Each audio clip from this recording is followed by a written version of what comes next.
Welcome to Kannan info Tamil. நம்ம இன்னைக்கு என்ன டாபிக் பார்க்க போறோம் அப்படின்னா, இந்தியா ரஷ்யாவிடமிருந்து S-400 ஏர் டிஃபென்ஸ் சிஸ்டத்தை வாங்குவதற்கு ஒரு மிகப்பெரிய ஒப்பந்தத்துல கையெழுத்திட்டு இருக்காங்க. இந்த ஒப்பந்தத்தின்படி ரஷ்யாவால குறிப்பிட்ட நேரத்துல S-400 ஏர் டிஃபென்ஸ் சிஸ்டங்களை இந்தியாவுக்கு சப்ளை செய்ய முடியல. இந்த சூழ்நிலையில Russia S-400 air defence system விஷயத்துல இந்தியாவுக்கு துரோகம் செய்து வந்து கொண்டிருப்பதா செய்திகள் வெளிவந்திருக்கு. இந்த செய்தி உண்மையா? ரஷ்யா இந்தியாவை S-400 ஏர் டிஃபென்ஸ் சிஸ்டம் விஷயத்துல ஏமாத்துறாங்களா? அப்படி Russia S-400 air defence system விஷயத்துல இந்தியாவை ஏமாத்துறாங்கன்னா S-400 ஏர் டிஃபென்ஸ் சிஸ்டத்துக்கு பதில் இந்தியா என்ன மாதிரியான ஏர் டிஃபென்ஸ் சிஸ்டத்தை டெவலப் செய்து வந்துகிட்டு இருக்காங்க, அந்த ஏர் டிஃபென்ஸ் சிஸ்டத்தோட செயல்திறன் மற்றும் சிறப்பு அம்சங்கள் என்ன அப்படிங்கிறது குறித்து நம்ம டீடைலா இந்த வீடியோல பார்க்கலாம். நம்ம சேனல்ல டிஃபென்ஸ் மற்றும் ஜியோபாலிட்டிக்ஸ் சம்பந்தமா தினம் ஒரு வீடியோ பப்ளிஷ் பண்ணிட்டு இருக்கோம். உங்களுக்கு நம்ம சேனல்ல பப்ளிஷ் பண்ணக்கூடிய வீடியோஸ் பிடிச்சிருந்துச்சுன்னா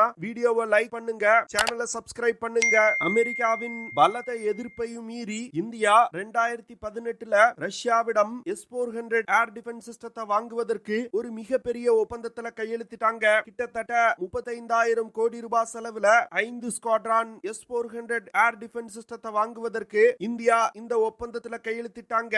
இந்தியா ரஷ்யாவிடம் இருந்து வாங்க உள்ள S-400 ஏர் டிஃபென்ஸ் சிஸ்டத்தை சீனா மற்றும் பாகிஸ்தான் எல்லையில நிலைநிறுத்துவதற்கு திட்டமிட்டிருந்தாங்க. ரஷ்யாவிடம் போடப்பட்ட ஒப்பந்தத்தின்படி ஏற்கனவே 3 ஸ்குவாட்ரான் S-400 ஏர் டிஃபென்ஸ் சிஸ்டத்தை இந்தியாவுக்கு சப்ளை செஞ்சிட்டாங்க. சப்ளை செய்யப்பட்ட S-400 ஏர் டிஃபென்ஸ் சிஸ்டங்கள் ஸ்ட்ராட்டஜிக்கல் முக்கியத்துவம் வாய்ந்த 3 இடங்கள்ல நிலைநிறுத்தப்பட்டிருக்கு. குறிப்பா சொல்லணும் அப்படின்னா, பஞ்சாப் மாநிலத்துல இந்தியா வாங்கிய முதல் ஏர் டிஃபென்ஸ் சிஸ்டம் டிப்ளாய் செய்யப்பட்டது. ஏர் டிஃபென்ஸ் சிஸ்டம் டிப்ளாய் செய்யப்பட்டிருக்க இடத்துல இருந்து சீனா மற்றும் பாகிஸ்தான்ல இருந்து வரக்கூடிய வான் அச்சுறுத்தல்களை ஒரே நேரத்துல இந்த S-400 ஏர் டிஃபென்ஸ் சிஸ்டத்தினால தாக்கி அழிக்க முடியும். அடுத்து ரஷ்யாவிடம் இருந்து வாங்கப்பட்ட இரண்டாவது ஸ்குவாட்ரான் S-400 ஏர் டிஃபென்ஸ் சிஸ்டத்தை சீனா, பூட்டான் மற்றும் இந்திய எல்லையில் இருக்கக்கூடிய ட்ரை ஜங்ஷன் பகுதியான சிலிகுரி காரிடோர் பகுதிக்கு அருகில் இந்தியா டிப்ளாய் செஞ்சிருக்காங்க.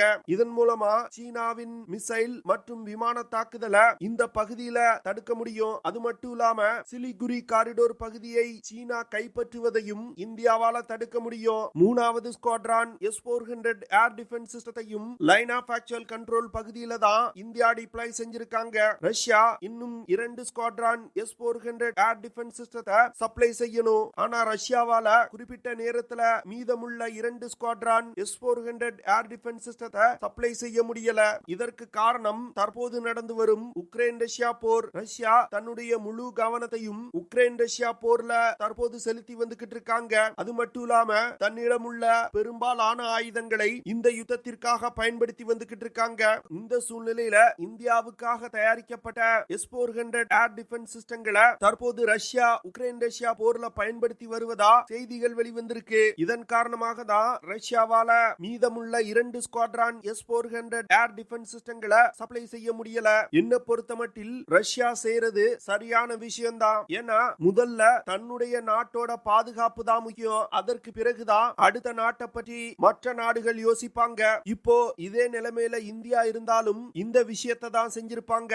சமீபத்துல இந்திய அதிகாரிகள் ரஷ்யாவிடம் மீதமுள்ள 2 ஸ்குவாட்ரான் S-400 ஏர் டிஃபென்ஸ் சிஸ்டத்தோட டெலிவரி குறித்து பேச்சுவார்த்தை நடத்தியிருக்காங்க. அதனால இன்னும் கூடிய விரைவில் ரஷ்யா S-400 ஏர் டிஃபென்ஸ் சிஸ்டத்தை இந்தியாவுக்கு சப்ளை செய்வாங்க அப்படின்னு எதிர்பார்க்கப்படுது. இந்த விஷயமும் இந்தியாவுக்கு ஒரு மிகப்பெரிய படிப்பினையை கொடுத்திருக்கு. இப்போ S-400 ஏர் டிஃபென்ஸ் சிஸ்டம் இந்தியாவுக்கு வந்து சேரலனாலும் பிரச்சனை கிடையாது. ஏன்னா இந்திய எல்லை அமைதியா இருக்கு. ஆனா இதுவே சீனா இல்லனா பாகிஸ்தான் சைடுல இருந்து இந்தியாவுக்கு ஏதாவது பிரச்சனை வந்துச்சுன்னா S-400 ஏர் டிஃபென்ஸ் சிஸ்டங்கள் இந்தியாவுக்கு மிகவும் அவசியமாயிருக்கும். இந்த விஷயம் தன்னுடைய ஆயுத தேவைக்காக வெளிநாடுகளை நம்பி இருப்பது எவ்வளவு ஆபத்தான விஷயம் அப்படிங்கறத இந்தியாவுக்கு உணர்த்தி இருக்கு. இதனை தொடர்ந்து இந்தியா S-400 ஏர் டிஃபென்ஸ் சிஸ்டங்களுக்கு நிகரான ஒரு ஏர் டிஃபென்ஸ் சிஸ்டத்தை இந்தியாவிலே உருவாக்குவதற்கு தற்போது முயற்சி செய்து வந்துகிட்டு இருக்காங்க. அதாவது ப்ராஜெக்ட் குஷா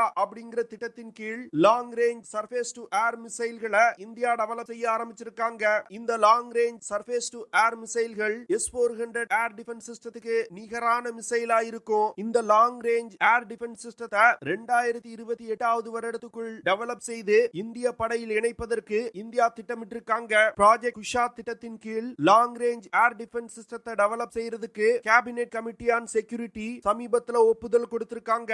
இதன் காரணமா இந்த LRSAM மிசைல் ப்ராஜெக்ட் தற்போது அதிவேகமா செயல்படுத்தப்பட்டு வந்துகிட்டு இருக்கு. இந்த LRSAM மிசைல்கள் வெற்றிகரமா டெவலப் செய்யப்பட்டால் முதல் ஆர்டரா இந்திய விமானப்படை 5 ஸ்குவாட்ரான் LRSAM மிசைல்களை வாங்குவதற்கு திட்டமிட்டிருக்காங்க. கிட்டத்தட்ட 21,700 கோடி ரூபாய் செலவுல 5 ஸ்குவாட்ரான் LRSAM மிசைல்களை இந்திய விமானப்படை வாங்க போறாங்க. இந்தியாவுடைய ஏர் டிஃபென்ஸ் வெப்பன்ஸை பொறுத்தமட்டில் ஆர்மி, நேவி மற்றும் ஏர்போர்ஸ் அப்படிங்கிற 3 படைகளும் தனித்தனியா ஏர் டிஃபென்ஸ் வெப்பன்களை வச்சிருக்காங்க. தனித்தனியா முப்படைகளும் வச்சிருக்க ஏர் டிஃபென்ஸ் சிஸ்டங்களை கொண்டு ஒரு குறிப்பிட்ட இடத்துல இருக்கக்கூடிய ஸ்ட்ராட்டஜிக்கல் முக்கியத்துவம் வாய்ந்த பகுதிகளை பாதுகாக்க முடியும். ஆனா நாட்டோட மொத்த வான் பரப்பையும் பாதுகாக்கக்கூடிய பணியை இந்திய விமானப்படை செய்றாங்க. அதனால அவர்களுக்கு தான் அதிகமான அளவுல ஏர் டிஃபென்ஸ் வெப்பன்கள் தேவைப்படும். தற்போதைய நிலையில 15 கிலோமீட்டருக்கும் குறைவான தூரத்துல உள்ள ஏரியல் டார்கெட்டுகளை தாக்குவதற்கு OSAKM பிச்சோரி மிசைல்ஸ் மற்றும் இஸ்ரேல் நாட்டால் தயாரிக்கப்பட்ட low level spider quick reaction missile போன்றவற்றை விமானப்படை பயன்படுத்துறாங்க. 25 கிலோமீட்டர் தூரத்துல உள்ள வான் அச்சுறுத்தல்களை தாக்குவதற்கு ஆகாஷ் மிசைல்களை பயன்படுத்துறாங்க. 70 கிலோமீட்டருக்கும் அதிகமான தூரத்துல உள்ள இலக்குகளை தாக்குவதற்கு பாரக் 8 அப்படிங்கிற medium range surface to air மிசைல்களை இந்தியா பயன்படுத்துறாங்க. இந்த பாரக் 8 சர்ஃபேஸ் டு ஏர் மிசைல்களை இந்தியா மற்றும் இஸ்ரேலும் இணைந்து டெவலப் செஞ்சிருக்காங்க. தற்போது இந்தியா உள்நாட்டுல தயாரிச்சிருக்க ஏர் டிஃபென்ஸ் சிஸ்டங்களை கொண்டு குறைவான தூரத்துல உள்ள ஏரியல் டார்கெட்டுகளை மட்டுமே தாக்கி அழிக்க முடியும். இதன் காரணமாக தான் இந்தியா ப்ராஜெக்ட் குஷா திட்டத்தின் கீழ் S-400 ஏர் டிஃபென்ஸ் சிஸ்டத்துக்கு நிகரான ஒரு ஏர் டிஃபென்ஸ் சிஸ்டத்தை தற்போது டெவலப் செய்து வந்துகிட்டு இருக்காங்க. இந்த ஏர் டிஃபென்ஸ் சிஸ்டத்தினால அதிகபட்சமா 350 கிலோமீட்டருக்கும் தூரத்துல உள்ள வான் அச்சுறுத்தல்களை மிக துல்லியமா தாக்க முடியும். இந்த LRSAM மிசைலோட சிறப்பு அம்சமே ஸ்டெல்த் தொழில்நுட்பம் கொண்ட விமானங்களை கூட கண்டுபிடித்து தாக்கி அழிக்க முடியும். அது மட்டும் இல்லாம போர் விமானங்கள், drones, cruise missile, precision guided units போன்ற பல்வேறு விதமான ஏரியல் டார்கெட்டுகளை இந்தியா டெவலப் செய்து வரும் LRSAM மிசைல்னால தாக்கி அழிக்க முடியும். ப்ராஜெக்ட் குஷா திட்டத்தின் கீழ் டெவலப் செய்யப்பட்டு வரும் LRSAM மிசைல DRDO டெவலப் செய்து வந்துகிட்டு இருக்காங்க. S-400 ஏர் டிஃபென்ஸ் சிஸ்டம் போன்றே இந்த LRSAM மிசைல்களை மிக எளிதா ஒரு இடத்துல இருந்து இன்னொரு இடத்துக்கு டிரான்ஸ்போர்ட் செய்யும் வகையில இந்தியா டெவலப் செய்ய போறாங்க. இந்த LRSAM மிசைல்ல லாங் ரேஞ்ச் சர்வேலன்ஸ் மற்றும் ஃபயர் கண்ட்ரோல் ரடார்கள் இணைக்கப்பட உள்ளது. இந்த ரடார் சிஸ்டங்களை பயன்படுத்தி டார்கெட் தொலை தூரத்தில் இருக்கும் பொழுதே கண்டுபிடிக்க முடியும். S-400 ஏர் டிஃபென்ஸ் சிஸ்டம் போன்றே இந்த LRSAM ஏர் டிஃபென்ஸ் சிஸ்டத்திலையும் 3 விதமான மிசைல்கள் பயன்படுத்தப்பட உள்ளது. LRSAM ஏர் டிஃபென்ஸ் சிஸ்டத்தோட முதல் மிசைல்னால அதிகபட்சமா 150 கிலோமீட்டர் தூரத்துல உள்ள ஏரியல் டார்கெட்டுகளை தாக்கி அழிக்க முடியும். இரண்டாவது மிசைல்னால 250 கிலோமீட்டர் தூரத்துல உள்ள ஏரியல் டார்கெட்டுகளை தாக்கி அழிக்க முடியும். மூன்றாவது மிசைல்னால 350 கிலோமீட்டர் தூரத்துல உள்ள ஏரியல் டார்கெட்டுகளை தாக்கி அழிக்க முடியும். இந்த ஏர் டிஃபென்ஸ் சிஸ்டத்துல பயன்படுத்தப்படும் ஒரு இன்டர்செப்டார் மிசைலோட தாக்கும் திறன் 80% இருக்கும். அதுவே ஒன்றுக்கும் மேற்பட்ட மிசைல்களை ஏவி தாக்குதல் நடத்தும் பொழுது தாக்கும் திறன் 90% இருக்கும் வகையில இந்தியா டெவலப் செய்து வந்துகிட்டு இருக்காங்க. இந்த LRSAM மிசைல்னால ஃபைட்டர் ஜெட் சைஸ்ல இருக்கக்கூடிய ஏரியல் டார்கெட்டுகளை 250 கிலோமீட்டர் தூரத்துல இருக்கும் பொழுதே தாக்கி அழிக்க முடியும். அதுவே ரீஃபியூலர் மற்றும் அவாக்ஸ் விமானம் போன்ற பெரிய விமானங்களை 350 கிலோமீட்டர் தூரத்துல இருக்கும் பொழுதே தாக்கி அழிக்க முடியும். இந்த LRSAM ஏர் டிஃபென்ஸ் சிஸ்டங்கள் இந்திய விமானப்படையோட இன்டகிரேட்டட் ஏர் கமாண்ட் மற்றும்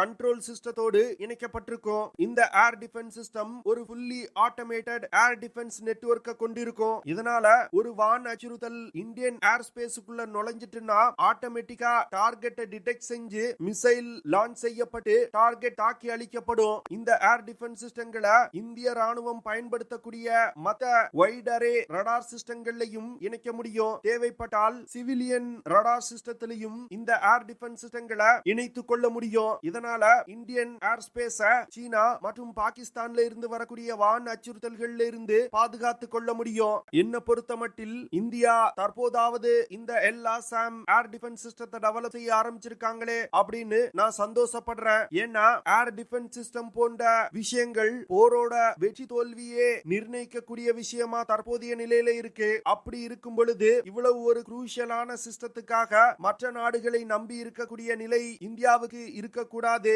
இப்போ ரஷ்யா சொன்ன நேரத்துல 5 ஸ்குவாட்ரான் S-400 ஏர் டிஃபென்ஸ் சிஸ்டத்தை இந்தியாவுக்கு சப்ளை செஞ்சிருக்காங்கன்னு வச்சுக்கோங்க. அப்பொழுதும் இந்தியாவுக்கு பிரச்சனை வருவதற்கு வாய்ப்பு இருக்கு. ஏன்னா தற்போது இருக்கக்கூடிய நிலையில ரஷ்யா சீனாவை சார்ந்து பல விஷயங்கள்ல இருக்காங்க. அதனால இந்தியாவுக்கும் சீனாவுக்கும் ஒரு யுத்தம் வரும் பொழுது ரஷ்யா சீனாவோடு இணைந்து கொண்டு இந்தியாவுக்கு S-400 ஏர் டிஃபென்ஸ் சிஸ்டத்துக்கு தேவையான இன்டர்செப்டார் மிசைல்களை தராமல் இருப்பதற்கு வாய்ப்பு இருக்கு. அதனால இந்தியா சொந்தமாக S-400 ஏர் டிஃபென்ஸ் சிஸ்டத்துக்கு நிகரான ஒரு ஏர் டிஃபென்ஸ் சிஸ்டத்தை உருவாக்குறது ஒரு நல்ல விஷயமா பாக்குறேன். நீங்க என்ன நினைக்கிறீங்க அப்படிங்கறத கமெண்ட் பண்ணுங்க. இந்தியா இந்த LRSAM ஏர் டிஃபென்ஸ் சிஸ்டம் மற்றும் BMD அப்படின்னு சொல்லக்கூடிய பாலிஸ்டிக் மிசைல் டிஃபென்ஸ் சிஸ்டம் போன்ற பல்வேறு விதமான ஏர் டிஃபென்ஸ் சிஸ்டங்களை டெவலப் செய்து வந்துகிட்டு இருக்காங்க. இந்த விஷயம் பாகிஸ்தானுக்கு ஒரு மிகப்பெரிய கவலையை கொடுத்திருக்கு. இதற்கு காரணம் பாகிஸ்தான் தற்போது இந்தியா கிட்ட சொல்லி வந்துகிட்டு இருக்கிறது என்னன்னா, எங்க கிட்ட அணு ஆயுதங்கள் இருக்கு, ஏதாவது பிரச்சனை வந்தா நாங்க அணு ஆயுதங்களையும் பயன்படுத்த தயங்க மாட்டோம் அப்படின்னு சொல்லி வந்துகிட்டு இருக்காங்க. ஆனா எல்லா சாம் மிசைல் போன்ற ஏர் டிஃபென்ஸ் சிஸ்டத்தை இந்தியா உள்நாட்டிலே தயாரிச்சிட்டாங்கன்னா பாகிஸ்தானால் இந்தியா மீது ஒரு அணு ஆயுத தாக்குதல் நடத்தவே முடியாது. இந்த விஷயம் தொடர்பா பாகிஸ்தானுடைய திங்க் டேங்க் ஒருவர் என்ன சொல்றாருன்னா, இந்தியா தன்னுடைய ஏர் டிஃபென்ஸ் கேப்பபிலிட்டிய பெருமளவுல அதிகரிச்சு வந்துகிட்டு இருக்காங்க. இதனால பாகிஸ்தான் தன்னுடைய நியூக்ளியர் டிட்டரன்ட் கேப்பபிலிட்டியை தக்க வைத்துக் கொள்வதற்கு MIRV வார்ஹெட் கொண்ட பாலிஸ்டிக் மிசைல்களை டெவலப் செய்ய வேண்டிய கட்டாயம் ஏற்பட்டிருக்கு அப்படின்னு சொல்றாரு. இந்த சூழ்நிலையில பாகிஸ்தான் MIRV வார்ஹெட் கொண்ட மிசைலை டெவலப் செஞ்சிட்டோம் அப்படின்னு சொல்லி வந்துகிட்டு இருக்காங்க. ஆனா தன்னுடைய MIRV வார்ஹெட் கேப்பபிலிட்டிய பாகிஸ்தான் இதுவரைக்கும் ப்ரூவ் பண்ணல. சமீபத்தில் நடத்திய மிசைல் சோதனையில கூட பாகிஸ்தான் தன்னுடைய MIRV வார்ஹெட் எப்படி செயல்பட்டது அப்படிங்கிற விஷயத்தை வெளியிடல. இதுல இருந்து பாகிஸ்தான் இன்னும் முழுவதும் ஒரு MIRV வார்ஹெட்டை டெவலப் செய்யல அப்படிங்கிறது தெளிவா தெரியுது. ஓகே ஃப்ரெண்ட்ஸ், நம்ம வீடியோவோட நிறைவு பகுதிக்கு வந்துட்டோம். இதெல்லாம் தான் நான் உங்ககிட்ட ஷேர் பண்ணணும் அப்படின்னு நினைச்ச விஷயங்கள். ஐ ஹோப் நான் ஷேர் பண்ண விஷயங்கள் உங்களுக்கு பிடிச்சிருக்கும்னு நினைக்கிறேன். அப்படி பிடிச்சிருந்துச்சுன்னா ஷேர் பண்ணுங்க, லைக் பண்ணுங்க, கமெண்ட் பண்ணுங்க. மறக்காம நம்ம சேனலுக்கு சப்ஸ்கிரைப் பண்ணுங்க. அப்படியே அந்த பெல் நோட்டிபிகேஷனை கிளிக் பண்ணி ஆல்ங்கிற ஆப்ஷனை எனேபிள் பண்ணிக்கங்க. See you in the next video. Jai Hind.